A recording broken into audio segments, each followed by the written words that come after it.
오늘 말씀 제목은 하나님을 만난 야곱이란 말씀 제목 가지고 함께 은혜를 나누어 보도록 하겠습니다. 하나님이 야곱을 찾아와 만난 장소는 누스라는 가나안 사람들에게는 특별한 장소가 아니었습니다. 그러나 야곱과 그의 후손들에게는 그곳이 특별한 장소가 되었습니다. 그곳에서 야곱이 하나님을 만났기 때문입니다. 그래서 그곳 이름을 베델이라 이름 붙였습니다. 베델은 하나님의 집이라는 뜻입니다. 야곱이 있던 곳은 그냥 들판이었습니다. 그런데 그곳에 하나님이 임하자 그곳이 베델이 되었습니다. 이스라엘 백성들이 출애굽해서 하나님과 만난 시내산은 특별한 산이 아닙니다. 그냥 돌산입니다. 나무도 없고 아무것도 없는 그냥 돌만 있는 산입니다. 그런데 거기에 하나님이 임하자 그 산이 거룩한 산이 되었습니다. 특별한 산이 되었습니다. 이렇게 하나님이 임하게 되면 보통 장소가 특별한 장소가 될 수 있습니다. 사람도 마찬가지입니다. 어떤 사람의 생애 가운데 하나님이 찾아오셔서 그 사람을 만나고 하나님이 임하게 되면 보통 사람이 특별한 사람이 될 수 있습니다. 야곱이 베델에서 처음으로 하나님을 인격적으로 개인적으로 만났습니다. 야곱이 이전에는 하나님에 대해 지식적으로 알았습니다. 아버지 이삭으로부터 하나님에 대해 들었을 것이고 아브라함이 야곱이 15살까지 살아 있었으므로 할아버지 그 아브라함에게 하나님에 대해서 야곱이 들었을 것입니다. 야곱이 베델에서 하나님을 인격적으로 만나기 전까지 야곱이 알았던 하나님은 다른 사람으로부터 전해 들은 하나님이었습니다. 단순히 하나님에 대해서 지식적으로 알았을 뿐입니다. 다른 사람으로부터 하나님에 대해서 전해 들은 것과 자신이 직접 하나님을 인격적으로 개인적으로 만난 것은 커다란 차이점이 있습니다. 제가 어떤 사람에 대해서 알고 있는 것과 그 사람을 직접 만나 인격적으로 교제하는 것은 하늘과 땅 차이입니다. 야곱은 오랫동안 하나님이 어떤 분이신지 하나님에 대해서는 알았지만 하나님을 개인적으로 인격적으로 만나지는 못했습니다. 그러다가 도망자 신세가 되어 베델에 이르게 되었을 때 비로소 하나님을 인격적으로 개인적으로 경험하게 됩니다. 하나님은 꿈을 통해 야곱을 찾아와 만나 주셨습니다. 야곱이 잠을 자던 도중에 꿈을 꾸었고 사다리가 땅 위에 서 있는데 그 꼭대기가 하늘에 닿아 있었습니다. 하나님께서 그 사다리 위에서 야곱에게 말씀해 주셨습니다. 하나님께서 꿈속에 나타나셨지만 야곱은 그 꿈이 너무나 생생했습니다. 그리고 야곱은 이 꿈을 통해 하나님께서 자신과 함께 하심을 확신하게 되었습니다. 그래서 16절에서 여호와께서 과연 여기 계시거늘 내가 알지 못하였다 고백하고 있습니다. 야곱은 그동안 지식적으로 하나님을 알았지만 베델에서 하나님을 인격적으로 확실하게 만나게 되었고 알게 되었습니다. 눈에 보이지 않지만 하나님이 자신과 함께 하신다는 것도 이곳에서 확신하게 되었습니다.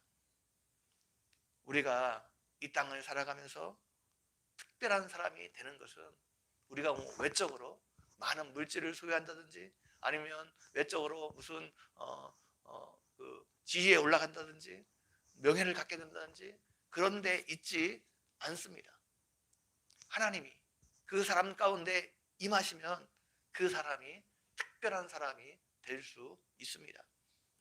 하나님을 만난 이후에 야곱의 삶이 완전히 달라지기 시작했습니다. 하나님을 만나기 전에 야곱은 그냥 보통 사람이었습니다. 평범한 사람이었습니다. 지금은 도망자에 불과했습니다. 그러나 하나님을 만난 이후에 야곱의 삶이 완전히 바뀌기 시작했습니다.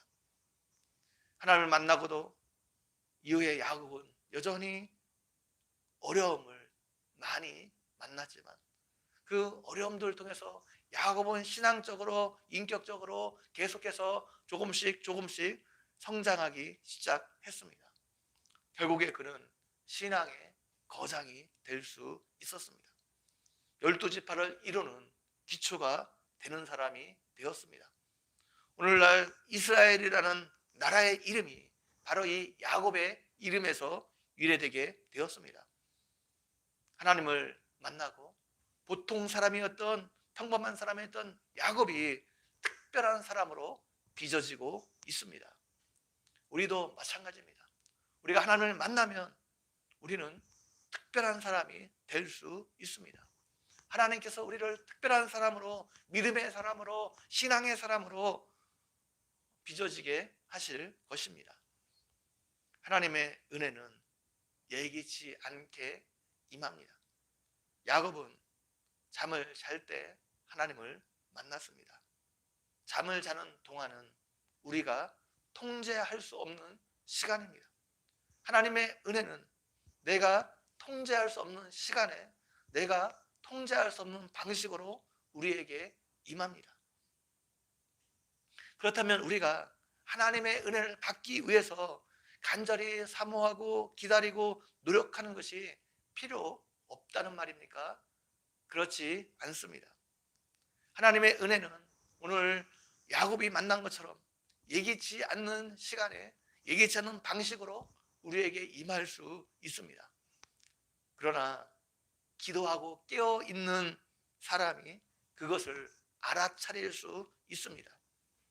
하나님의 은혜가 임해도 기도하고 깨어있지 않으면 그것이 우연이라고 생각하고 못 알아차릴 수도 있습니다. 야곱이 베델에서 꿈을 꾸었습니다. 그러나 그것이 하나님이 자기에게 임한 줄 야곱이 어떻게 알았습니까? 야곱이 고난 중에 지금 삼촌 라반을 향해서 나아가고 있는 중에 분명히 하나님께 기도했을 겁니다. 그 밤에 하나님을 분명히 찾았을 것입니다. 야곱이 고난 중에 하나님의 은혜를 사모했습니다. 하나님을 기다렸습니다. 그때 하나님께서 꿈속에 야곱을 찾아오셨습니다. 그래서 야곱이 단번에 그것이 자기에게 하나님이 찾아오신 줄 깨닫고 알게 된 것입니다. 하나님은 야곱처럼 꼭 꿈을 통해서만 찾아오시는 분이 아닙니다. 아브라함에게는 사람의 모습으로 현현하셨고 야곱에게는 꿈을 통해서 찾아오셨고 모세에게는 떨기나무 불꽃 가운데 찾아오셨습니다. 다양한 방식으로 구약에서는 다양한 방식으로 하나님께서 하나님의 사람들에게 찾아오셨습니다. 그런데 신약에서는 하나님께서 말씀을 통해서 우리 가운데 찾아오십니다. 그래서 말씀을 묵상할 때 찾아오십니다. 때로는 기도할 때 찾아오시기도 합니다. 때로는 우리가 예배에 참석해서 말씀을 들을 때 우리 가운데 찾아오시기도 합니다. 때로는 기도 응답을 통해서 찾아오시기도 합니다. 때로는 우리가 다른 사람을 만날 때 또 경건한 사람들의 대화를 통해서 또 경건한 서적을 읽을 때 하나님이 찾아오시기도 합니다. 하나님은 다양한 환경 가운데 찾아오셔서 우리에게 말씀하시기도 하십니다. 하나님께서 다양한 방식을 통해서 우리에게 찾아오시지만 중요한 것은 하나님께서 우리에게 찾아오시면 우리가 하나님이 살아계심을, 그것이 하나님 우리와 함께 계심이 확실하게 믿어지게 된다는 것입니다. 하나님의 임재가 강력하게 우리 가운데 느껴진다는 것입니다. 이렇게 하나님을 우리가 경험하고 만나게 되면 우리의 삶이 변화되게 되어 있습니다. 오늘 야곱이 하나님을 만났던 것처럼 여러분의 삶에서 이 하나님을 지속적으로 경험하고 만남으로 여러분의 신앙이 야곱이 그랬던 것처럼 정금 같은 신앙으로 빚어지는 은혜가 있기를 주님의 이름으로 간절히 축원드립니다. 한번 기도드리겠습니다. 하나님 아버지, 오늘도 말씀을 통해서 우리에게 은혜 허락해 주신 것 너무나 감사합니다. 하나님께서 오늘도 야곱을 통해서 찾아와 만나 주셨던 것처럼 우리의 삶 가운데 찾아와 주셔서 우리를 끊임없이 만나 주시고 우리에게 힘을 주시고 위로해 주시는 역사가 있어 줄 수 있도록 함께 해 주시기를 원합니다. 하나님, 우리가 하나님의 은혜를 간절히 사모하게 될 때 그 하나님이 찾아와 만나 주심을 우리가 알아차릴 수 있고 경험할 수 있는데, 우리가 늘 이 하나님의 임재와 하나님의 은혜를 사모하며 살아갈 수 있는 삶이 되어줄 수 있도록 함께 해주시기를 원합니다.